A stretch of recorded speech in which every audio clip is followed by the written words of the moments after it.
bara 2016 keessa oomisha industirii irraa sharafa alaa doolaara miliyoona 800 ol argamu biiroon investimentii industirii Oromiyaa beeksise. Biirichi gamaggama raawwii hojii damee industirii bara 2016 fi marii karoora bara 2017 qooda fudhattootaa fi abbootii qabeenyaa waliin magaalaa Adaamaatti gaggeesse. Hoogganaan biiroo investimentii industirii Oromiyaa obbo Ahmed Idris haasawa baniinsaa taasisanii akka jedhanitti Oromiyaa dirree industiroota gochuuf bara 2016 keessatti sochii bal'aa taasifameen piroojeektii investimentii 23 ol hayyama fudhachuun gara oomishaatti galuun qaamolee qooda fudhattoota kanneen akka dhaabbilee faayinaansii ifaa teleekoomii fi biroo waliin hariiroo gaarii uumuun jijjiiramni guddaa dhufuu ibsan. Bara dabre dhaabbilee faayinaansii wajjin, dhaabbilee ifaa wajjin, dhaabbilee federaalaa deeggarsa nu gochuu danda'anii wajjin walitti dhufnee sochii babal'aa taasifneen oomishaa fi oomishtummaa indaastirii guddisuu keessatti qooda babal'aa taphachuu dandeenyeera. Bara darbee qofa piroojeektoota investimentii 3,000 haaraa hojii jalqabanii fi kan dhaabbatanii turan hojii keessa galchuun namoota 300 oliif carraa hojii uumuun biyyaaf sharafa alaa argamsiisuu danda'u ibsan. Bara darbee qofa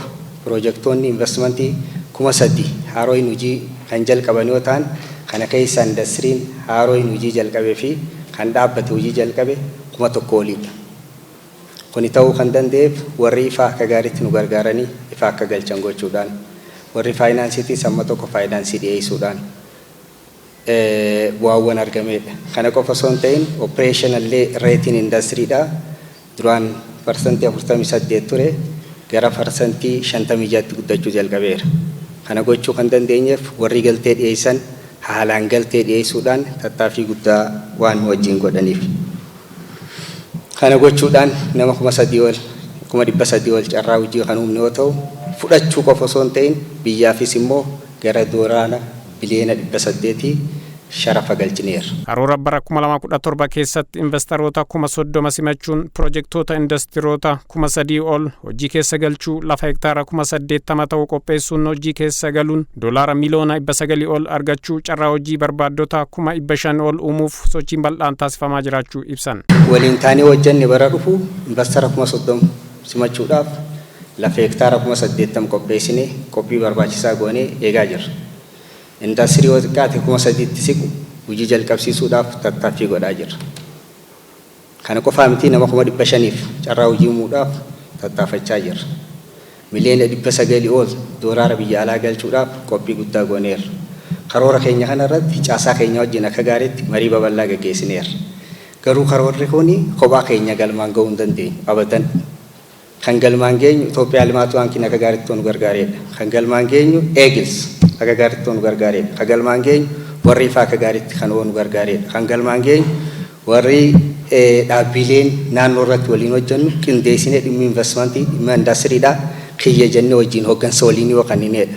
Gabaasa raawwii hojii bara 2016 fi karoora bara 2017 dhiyaate keessatti riifoormii taasifame as sochii guddina investimentii fi maanufaakcharingii dabalaa dhufuun rakkoolee jiran furmaata itti kennaa deemuu ergitoota jajjabeessuun hiyyummaa hir'isaa deemuun oomisha jiru bal'inaan gara biyyoota alaatti erguun xiyyeeffannaa kennamee hojjetamaa jirus dhimmoota rakkoolee kanneen akka abbootii qabeenyaa tokko lafa maqaa investimentii fudhatan hojii dafanii jalqabuu dhabuu qulqullinaan oomishuu dhabuu addaan ciccituu humna ibsaa fi biroo yoo furame Oromiyaa dirree industiroota gochuun akka danda'amu ibsameera. Namoonni marii kanarratti hirmaatan tokkos akka jedhanitti sochii biirichi taasisaa jiru akka ciminaatti ibsuun rakkoolee kafaltii liqaa maashiliizii 30% ni xiqqaata lafti investimentiif kennamu dafee harka ga'uu dhabuu fi biroo akka sirreeffamuuf gaafatan.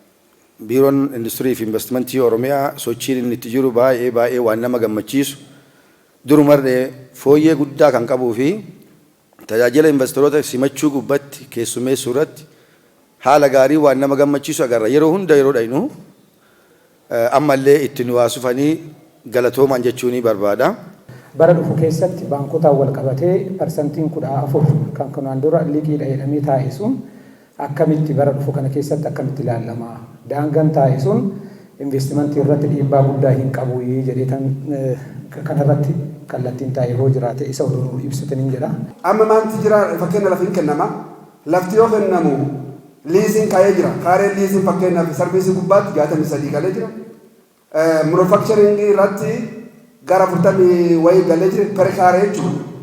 Kan immoo yoo deebi'u magaalatti kafalchiisaa jedhamee magaalii tokko parsantii liisii kana waggaa 99 irraa ka'ee gara birrii miliyoona 100 jiru persentii 30 dur kaffaltan jedhee impoozii kaa'ee jira. Mileen dhibbaa yoo ta'u liizini mileen 30 persentii 30 kaffalamuu qabaa minimum. 20 soo ta'e mileen 20 30 soo ta'e mileen 30. Ingiri lafti nuufee jiru Oromiyaa beektu carraa namni ammaan tana gara misooma deemee investari ta'ee eegal ammi ta'ee osoo jiru bifa kanaan deemuu danda'ama. Lafi yoo kennames gadi kun fakkeenyaaf yoo kana kaffale boreessi lafa misoomsuu hin danda'a kan jedhe gaafii qaba. Itti gaafatamtoonni dhaabbilee faayinaansii humna ibsaa fi hooggansi Oromiyaa dhimmichi isaan ilaallatu kun akka jedhanitti wantoota akka rakkootti ka'an galtee karoora bara 2017 keessatti qindoominaan ta'anii hiikuun guddina biyyaa keessatti ga'ee isaanii kan ba'an ta'uu ibsan. Waggoottan lama as riiformiin hojjetamuudhaani keessumatti mootummaan illee haalli poolisii isaatii jijjiiramuu qaba kan jedhuuni kanaan dura akkuma beektanii dhibbantaa 80 fi isaa ol kan ta'u gara investimentii kan mootummaa irratti kan deemu ture jechuudha faayinaansiin keenya jechuudha. Kanaaf gara warra dhuunfaadhaa faayinaansii gochuudhaa fi haalli jiranii baay'ee dhiphaa ture jechuudha. Amma garuu yeroo ammaatti akkuma beektan tarii yookaan immoo dhaggeessaniitu ta'uu danda'a yeroo ammaadhaa wanti daangeffame hin jiru jechuudha. Tiyaanaan pirezidaantii baankii misooma Itoophiyaa Dr. Asfaaw Abarraa gaafii fi yaada ka'eef deebii kennaniin akka jedhanitti riiformii waggoottan 4 as taasifameen magaalota biyyattii 57 ta'an irratti deeggarsaa fi liqii irratti hubannoon kennamu cimee kan itti fufu ta'uu ibsuun bara 2016 keessatti liqaa qarshii biliyoona 20 liqeessuuf karoorfatanii biliyoona 27 ol abbootii qabeenyaaf kennamu ibsan. Daayirektarri intarpiraayizoota misooma Itoophiyaa Dr. Allabaachoo Nugusee akka jedhanitti akka biyyaatti intarpiraayizoota 25,000 ol oomisha garaagaraa irratti bobba'uun qarshii biliyoona 1.9 bu'aa buufachuun diinagdee biyyattii cimsuun xiyyeeffannaan hojjetamaa jiraachuu ibsuun karoora bara 2017 keessa dhaabbilee garaagaraa waliin qindoomina uumuun intarpiraayizoota baay'inaa fi qulqullinaan horachuuf kan hojjetamu ta'a jedhan.